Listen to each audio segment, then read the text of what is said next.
My name is Jeannie Glucksman. Today's date is October 28th, 1996.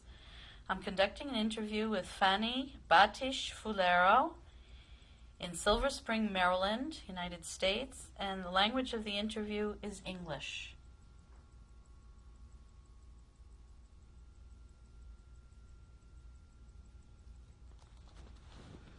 My name is Jeannie Glucksman. Today's date is October 28th, 1996.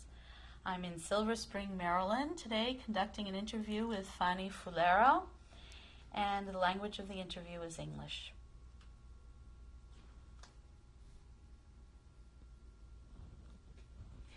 I'd like to thank you for agreeing to do the interview. And can you tell us what is your name? My name is Fani Fulero. Back home when I was born, I was Fanka Batish. And my parents... Sorry, can you spell that for us? B-A-T-I-S-Z. And my parents called me Fega. And I was born in a small village called Zhukov. I spell it Z-U-K-O-W. It was a very small village near a little larger town called Zlochev. And Zlochev was spelled Z-L-O-C-Z-O-W. And what country is that? That was in Poland. And what year were you born? I was born October 4, 1926. And how old are you today? Today I just turned 70. Can you tell me a little bit about Zhukov, the town where you grew up? Zhukov was very small. There were maybe 300 or 400 families living there, mostly Ukrainians, and a very few Polish families. Jewish families, there were maybe 12 or 13 families living there. They all were making a living just either farming or they have little business. My parents had land, but we hired people to do the work. And we had a small little all kind of general store. You can find there everything from needles to food, everything. Very small stock, but we conducted a very busy business, especially before Christmas and holidays, and we were very comfortable. I attended the school in Zhukov, and remember even the school superintendent, or whatever they used to call him there, his name was Gulin. And I was very happy as a child going to school. From time to time we had quite a bit of anti-Semitism, but I was used to it. And what form did that take? Pardon me? What form did that take? What kind of anti-Semitism? Names calling and sometimes hitting, but not we could survive, you know what I mean? I didn't like it. I spent my time in Zhukov when I went to school. The summer vacations, I went to Zlochev. That's where most of my family lived, and that was my very happy time because I had a lot of friends there. We took walk in the parks and we played, and it was very nice. Zlochev was a very busy little town. There were stores, big stores, little stores, a big difference from the little village. And I had friends, and we had a lot of fun. I belonged to a little, when I got a little old, I belonged to an organization called Mizrahi. We used to meet there once a week, and the life was going on very nicely. And where did you stay when you went to Zlochev for the summer? I stayed with my uncles and aunts, different, every time somewhere different. And I had cousins that were my age, so we had fun. Now, back in Zhukov, during the rest of the school year, who did you play with? Who were your friends? Well, there were not too many friends from the Jewish religion, so I played with Gentiles, And of course, my parents were worried about it because they wanted me to grow up in a more Jewish environment. So they were planning to buy a house in Zlochov and eventually move there.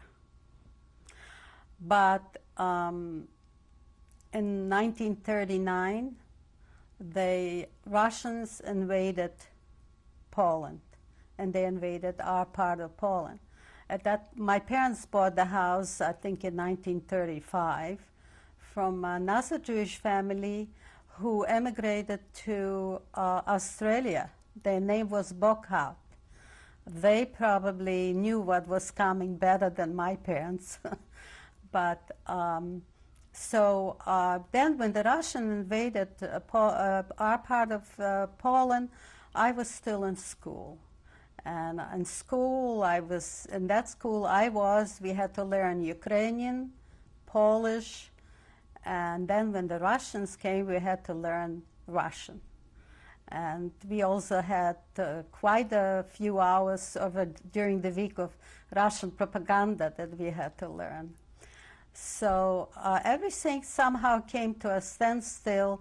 You couldn't sell and you couldn't buy, so my parents couldn't move to Zlochov yet. But my brother, Joseph, the oldest one, he got married and he moved into one of the apartments in our building. We had, there were about 5 apartments in the building. And there was another large apartment that we were supposed to move. But we still couldn't sell our land or sell our house, so we still remained in Zhukov. Okay, before we leave Zhukov, let me ask, what kind of schoolgirl were you? Were you a good student? I was a very good student, yes. What was your favorite subject? Math and of course, reading. I did a lot of reading. So I liked school very much. And I continued going to school, even so it was a little different. We had to learn different language. Did you have any ambitions? Did you know what you wanted to do when you grew up? Well, I was thinking that I will probably go to medical school, and because I like to help people, and I saw that there were a lot of poor people and they needed medical help in Zhukov, and they didn't have it.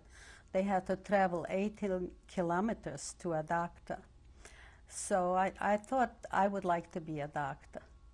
And was that a possibility? Could you have gone to medical school? Yes, I could have gone. It would have been difficult, but I would have gone. So how would you describe your family's economic situation?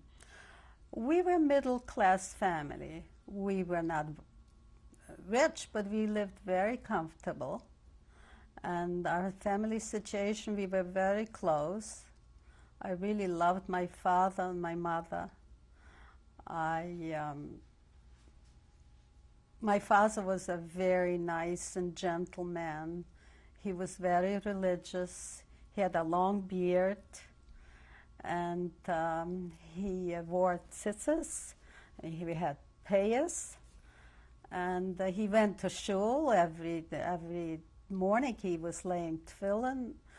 There was a little synagogue in that little village that it was in somebody's house, but we all supported it, and on holidays we used to hire a rabbi to come and do the services, and he stayed in our house as he was a distant relative.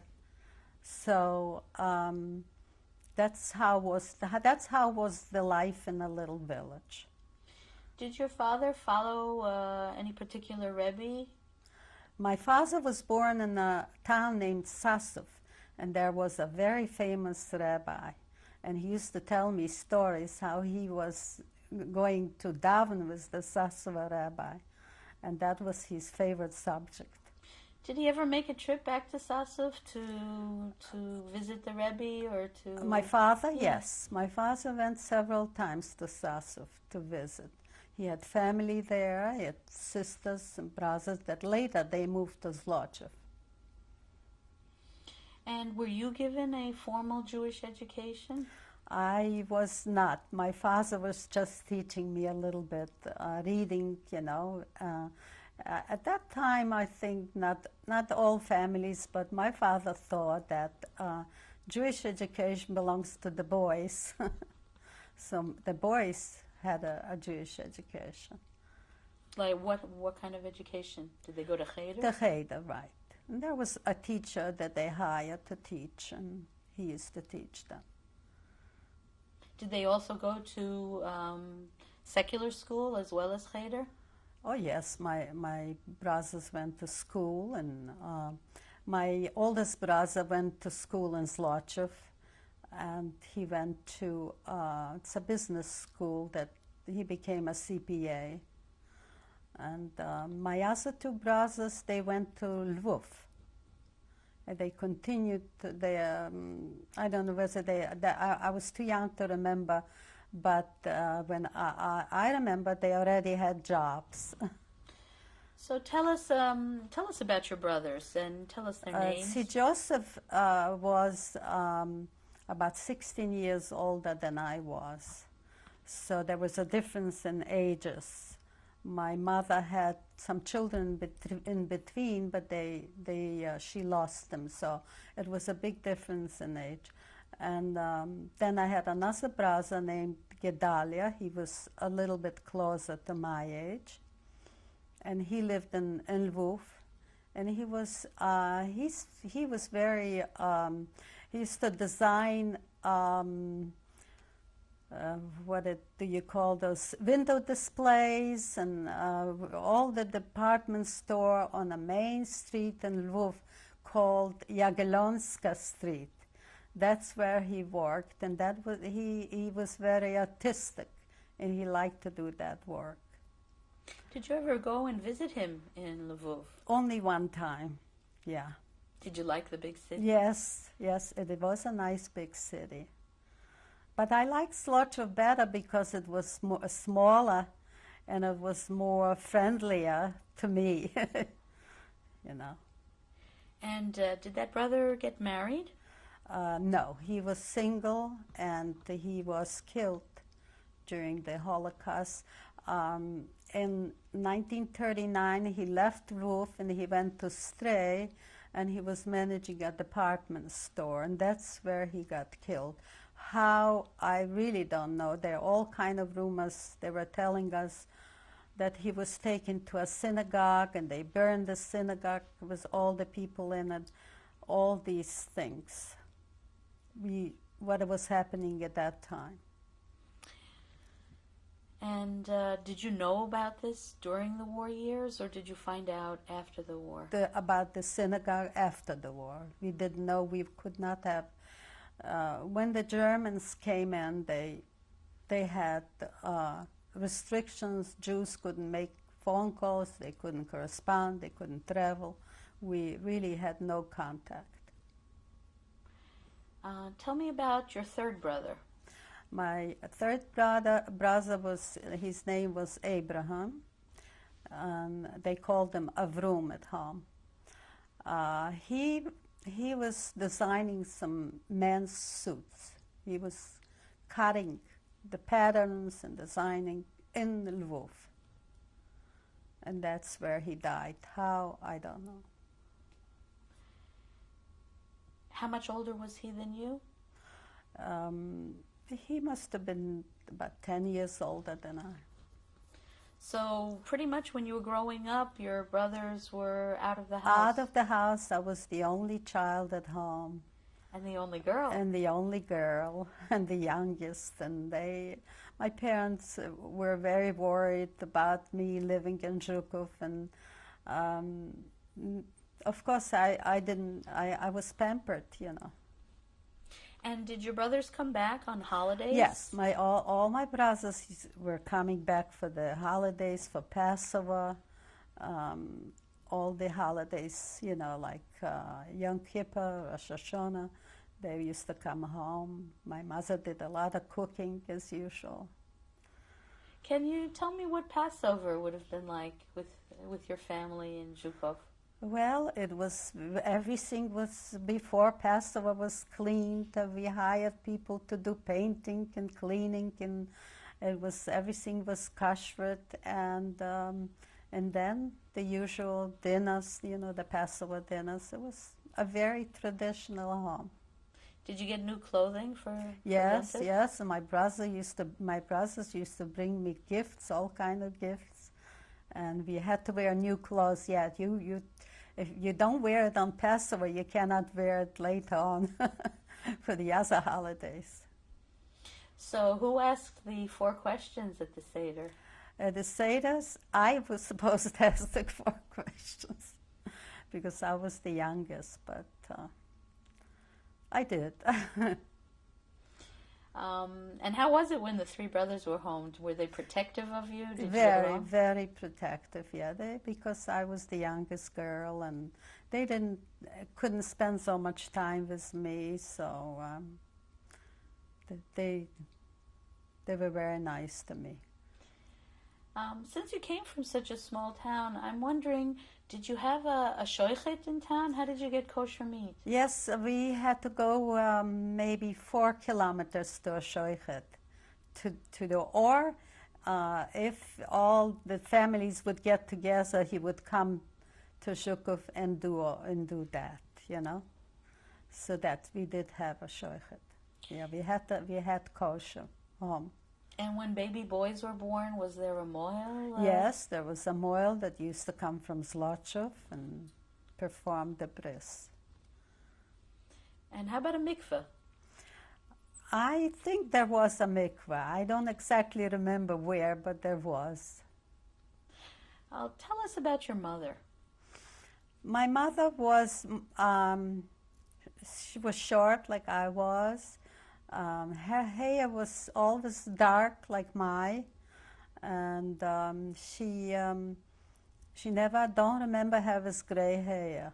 I have now more gray hair than when she had when I remember her.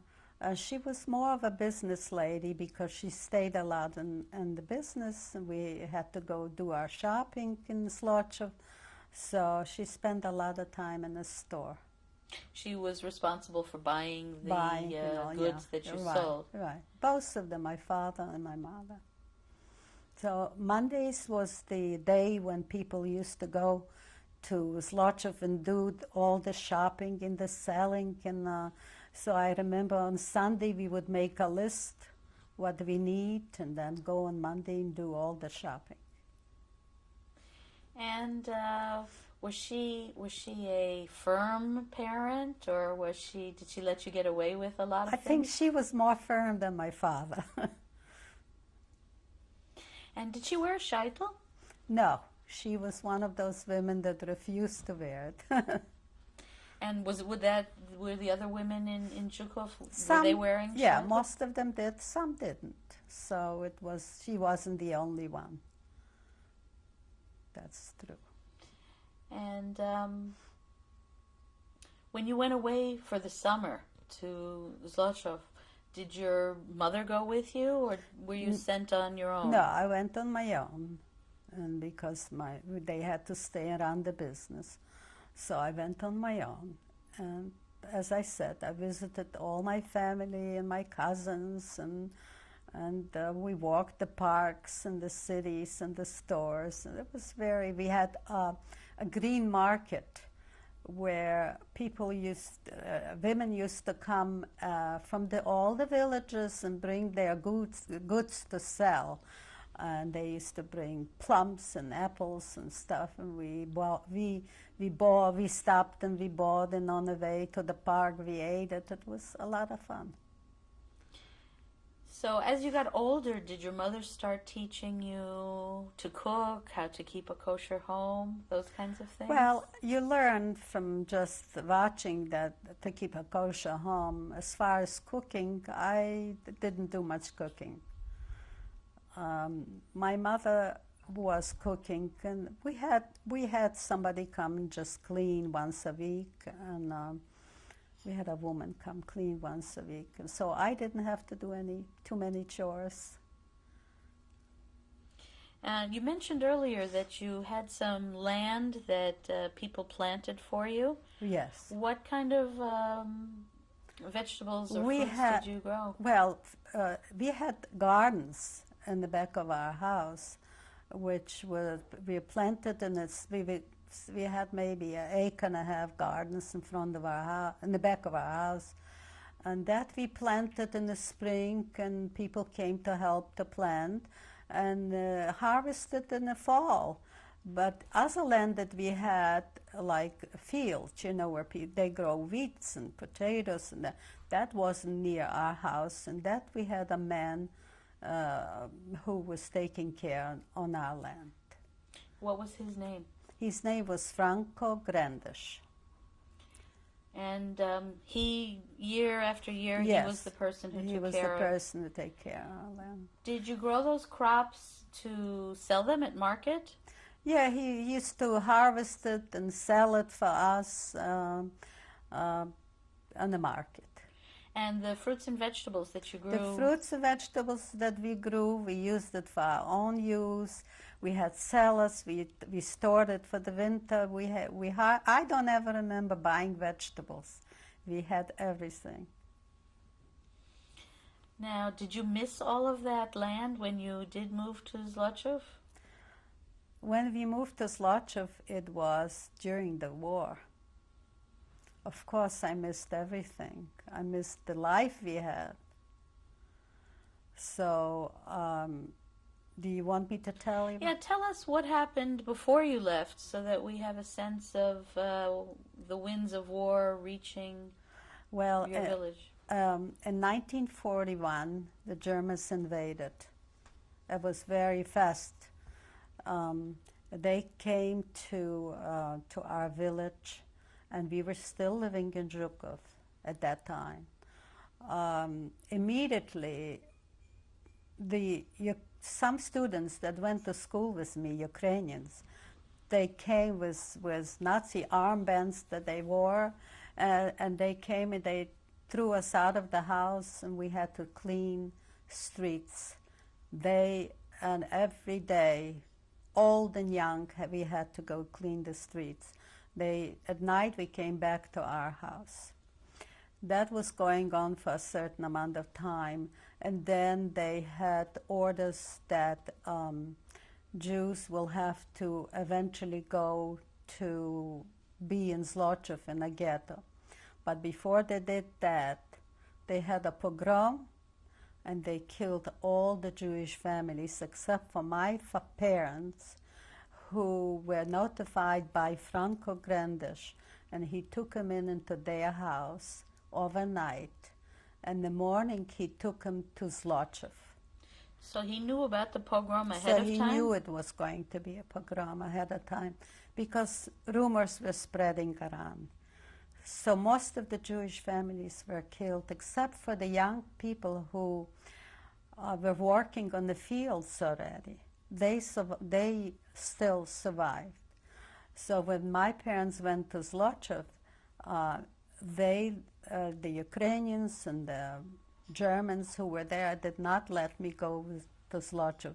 I had to remain and work on the fields, harvest the fields. Who took part in this pogrom? And German and mostly Ukrainians. So it was Germans in uniforms, army? There were maybe one or two German, and most were Ukrainians. They knew where the Jewish families lived, because it would be for the Germans, they wouldn't know. So they knew where they lived, and they went from house to house. And then after they killed all the Jews, they took over the houses. They took our house over. After the pogrom, I didn't have a home anymore.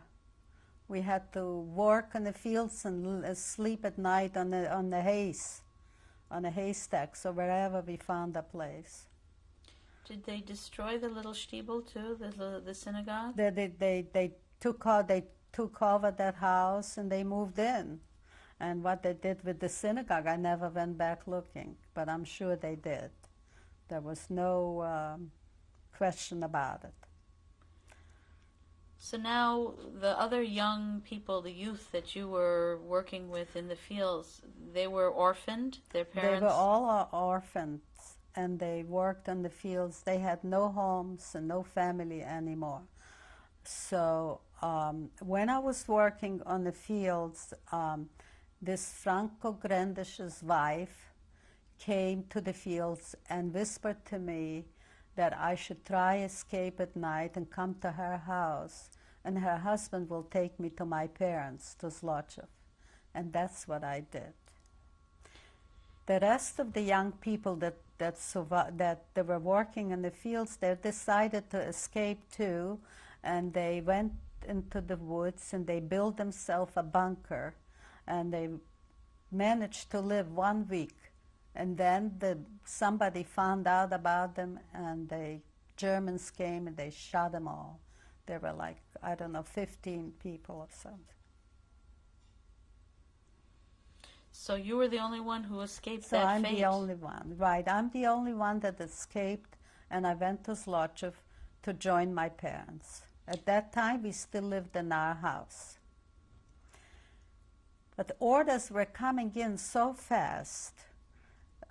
Jews were not allowed, we had a curfew, or we're not allowed to be where we are. They are going to make a ghetto, and we have to go and live in the ghettos.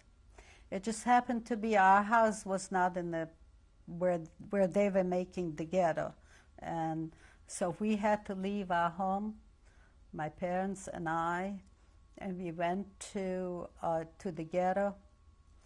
In ghetto, What did you take with you? we were only allowed to take whatever possessions we can, whatever we could carry. So whatever we could carry, we took a little bit clothes and a little bit food, whatever we had. The mainly is food.